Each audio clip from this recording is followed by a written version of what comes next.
شيلة من كلمات الشاعر خالد الراعي، أداء الشاعر أبو حنظلة. شوشة يا الحاجة وسلا وجاك الطلب، وانت شامخ خامتك فوق السحاب، وانت شامخ خامتك فوق السحاب، وافتخر يا حاجة سيبك ولقب، واطنخ اطنخ دام رأسك ما يهب، واطنخ اطنخ دام رأسك ما يهب. شوشي يا الحجوس لو جاك الطراب، وانت شامخ خامتك فوق السحاب، وافتخر يا حاج سيبك ولقب، واطنخ اطنخ دام راسك ما يهب. شلي يا صوت الطناخه والطراب، شلي يا ابو حنظله يغلى الصحب، شلي يا ابو حنظله يغلى الصحب.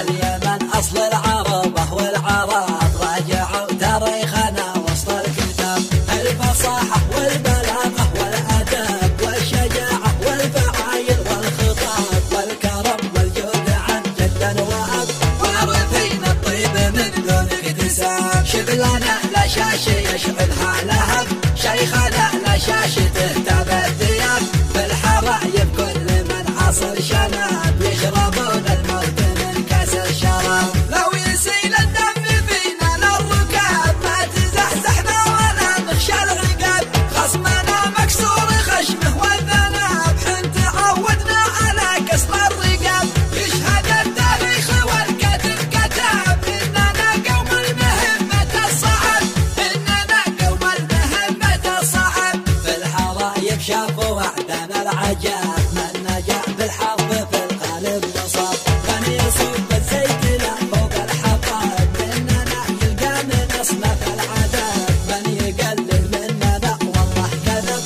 ويل من جزف ولا يحسب حساب، كل من يشعل في القلب الغضب لا محالة مدفنه تحت التراب. ما لسوء العاقبه والمنقلب، والبداهه يختبر من الجواب.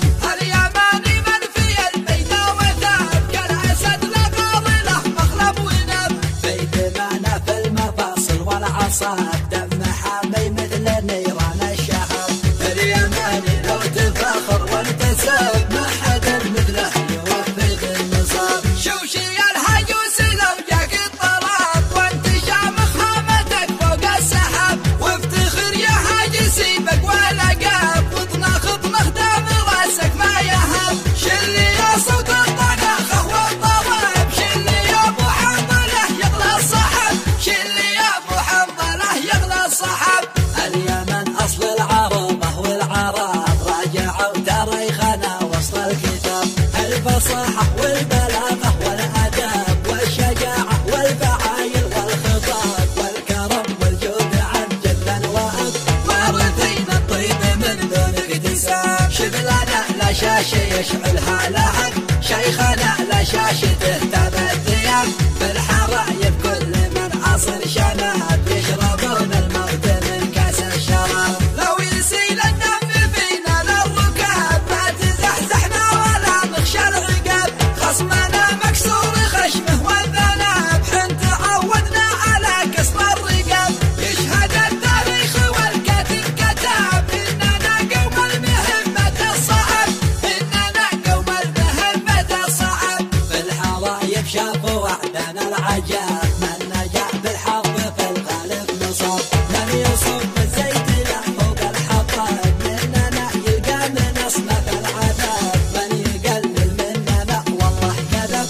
ويل من جزف ولا يحسب حساب.